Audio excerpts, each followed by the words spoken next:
Good morning everyone, welcome to A brand new blog. এখন ভোর 5:30 বাজে আর আমি এখন কোথায় যাচ্ছি, এটা হচ্ছে সবথেকে ইন্টারেস্টিং ফ্যাক্ট। তো না, সেরকম ভয় পাওয়ার কিছু নেই। আমি ভোরবেলা উঠে গেছি, কারণ এখন যেহেতু অলরেডি সামার প্রায় পড়েই গেছে,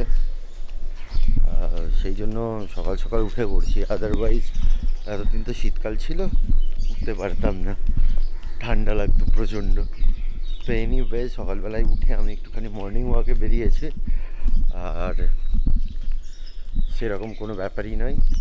বাট আজকে ছুটির দিন, সানডে, তো সারাদিনে কী করছি সেগুলো তো তোমরা দেখতেই পাবে। এনিওয়েজ চলো একটুখানি ঘুরে আসি বিটি রোড থেকে।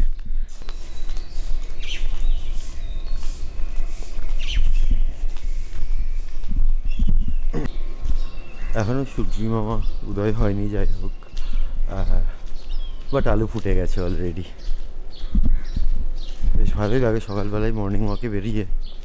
চারিদিকে রাস্তা পুরো ফাঁকা, কোনো যানজট নেই, কিছু নেই, আর ফ্রেশ এয়ার, দ্যাটস গুড। কি সুন্দর ইয়েলো ফুল। বিটি রোডের কাছে চলেই এসেছি অলরেডি। তো রাস্তাঘাট অলমোস্ট ফাঁকাই,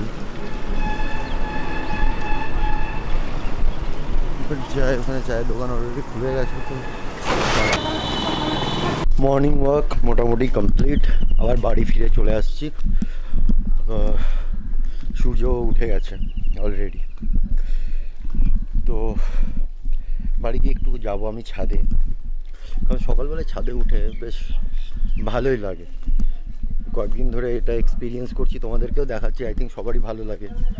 এনিওয়েজ তো বাড়ি ঢুকি, তারপর আবার দেখা হচ্ছে। উঠে এলাম ছাদে, দেখতেই পাচ্ছ সূর্য মামা কীভাবে উঠে গেছে, খুব সুন্দর লাগে দেখতে।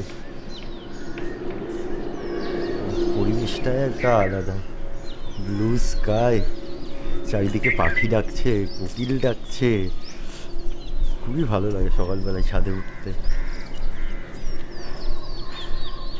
জানি না তোমাদের কীরকম লাগে, বাট আমার খুবই ভালো লাগে সকালে সকালে উঠে একটু বাইরের পরিবেশটাকে এনজয় করতে।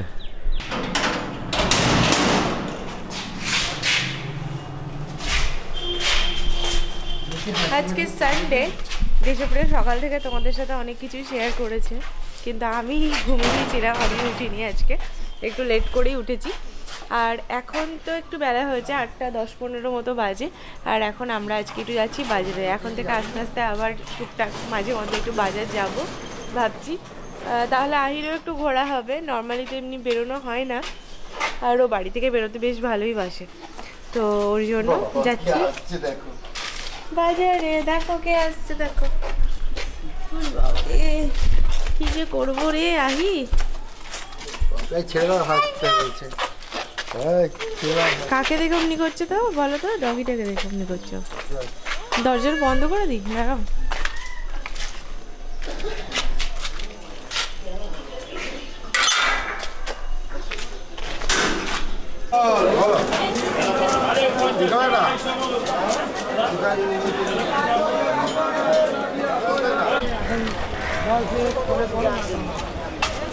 মাছ বাজার থেকে বেরিয়ে এখন নিচ্ছি সবজি, বলতে দেখলাম খুব ভালো এঁচড় বিক্রি হচ্ছে, ওর জন্য একটু এঁচড় নিলাম। এখান থেকে একটু ডিম নিয়ে নিচ্ছি, একটু মানে পুরো একটা ট্রে নিয়ে নিচ্ছি, কারণ ওই একটু একটু করে আনতে খুব প্রবলেম হয়।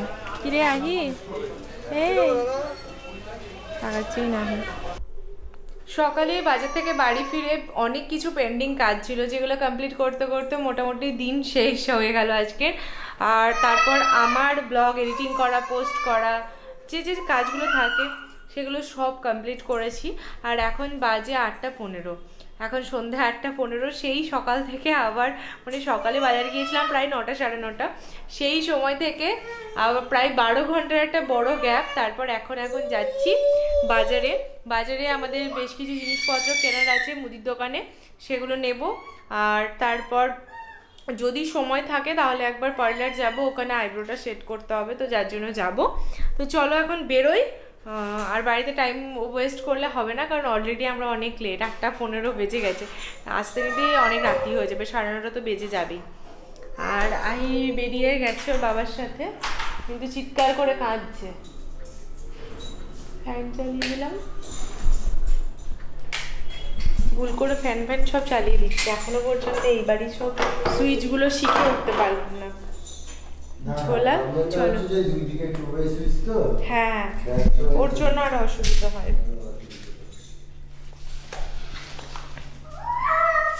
চল আহি চল, এই আহি জুতো পরবে না, খালি পায়ে যাবে ও, দাঁড়া জুতো দি, কই ও জুতো, এক পার্ট তো দেখতে পাচ্ছি, আর এক পার্ট কোথায় গেল, ও আর এক পার্ট ওখানে না।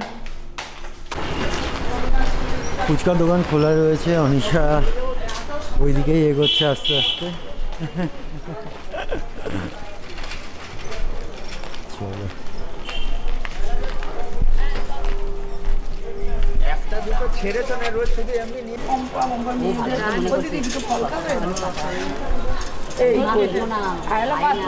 একটা করে খাও, তুমি খাও, রোজ একটা করে খাও, ওই অসুবিধা কাটা খেতে গেলে লোককে।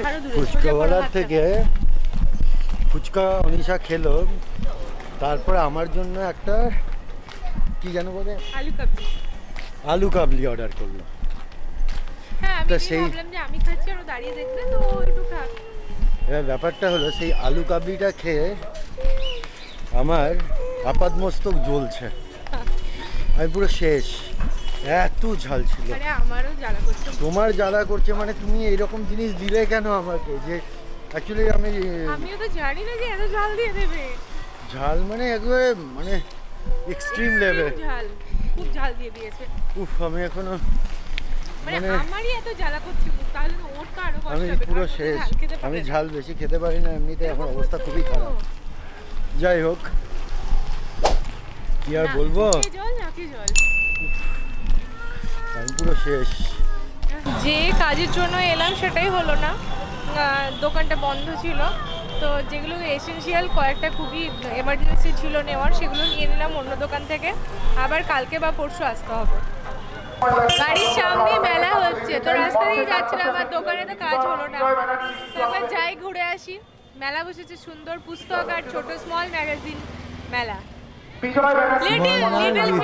লিটল ম্যাগাজিন হলো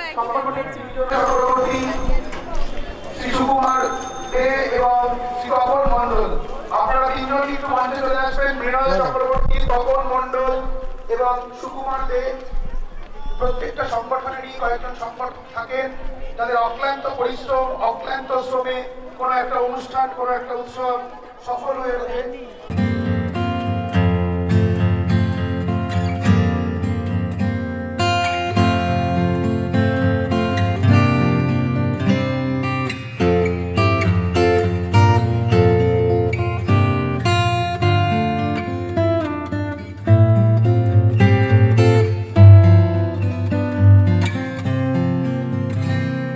আর মেলাতে আরও একবার ঘুরে আসার একটা কারণ হচ্ছে, আজকে মেলার মধ্যে লোপামুদ্রা মিত্র ম্যামের আসার কথা ছিল, তো ওর জন্যই আরও মেলাতে একবার দেখলাম ঘুরেই আসি।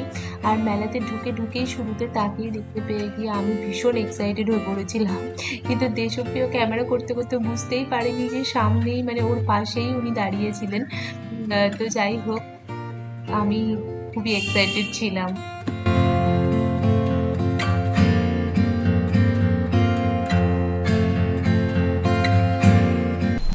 ভাবলাম একটু থাকবো, একটু ঘুরবো, কিন্তু যাওয়ার পরে আহিও ঘুমিয়ে গেল। আজকে দিনটা বোধহয় আমাদের জন্য ছিল না, তাই না বলো? যেটাই আজকে সারা দিন স্ক্যাম হচ্ছে আমাদের সাথে, তাই না বলো?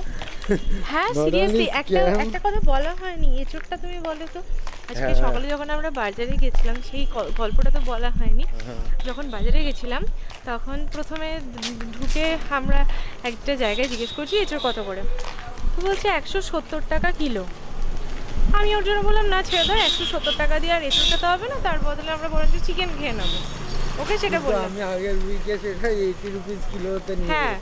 এবার বাইরে বেরিয়ে এসে একদম বাজারের শেষের দিকে, আর যার কাছে নিয়েছিলাম আগের বার তার কাছে গেলাম, সে বলল 60 টাকা।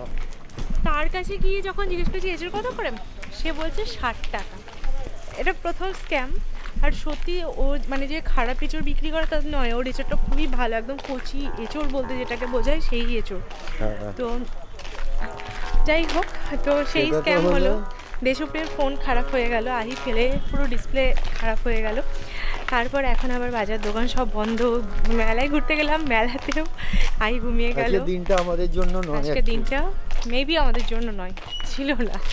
তো যাই হোক, গিয়ে একটাই কাজ করার আছে, খেয়ে দিয়ে ঘুমিয়ে পড়ো। সেটা হচ্ছে খেয়ে দিয়ে ঘুমিয়ে পড়ে সকালবেলায় উঠো। তো চলো এখন একবার যাবো মাদের কাছে, মাদের সাথে একবার দেখা করে তারপর বাড়ি চলে যাবো। গেলাম ও বাড়িতে, মা বারবার বলছে যে খেয়ে যাও একবারে, এত রাত্রি হয়ে গেছে তো আর বাড়ি গিয়ে খাবার বানাতে হবে না। আমাকে জিজ্ঞেস করলো রান্না হয়ে আছে না বানাবে, আমি বললাম বানাবো। তো বললো খেয়ে যাও খেয়ে যাও। তো ওদের হচ্ছিলো সিদ্ধ ভাত, আলু সিদ্ধ, তারপর বেগুন ভাজা, পোস্ত বাটা এইসব দিয়ে ভাত। তো বললো সিদ্ধ ভাত খাবে, তো মানে মায়ের ইচ্ছে যে আমরা খেয়ে আসি, তো ওর জন্য আমরা মাদের বাড়ি থেকেই খেয়ে এলাম। আর আমরা এখন ঘুমিয়ে পড়বো, আর কোনো কাজ নেই। মাদের বাড়ি থেকে খাবার দাবার খেয়ে এসেছি, আহিও খেয়ে নিয়েছে সিদ্ধ সিদ্ধ ভাত।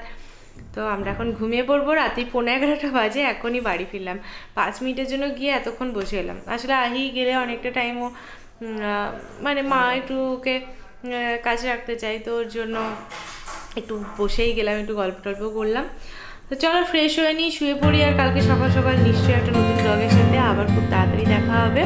অনেকদিন পর আবার ভালো মতো এন্ডিং করছি, অনেকদিন মাঝে করি।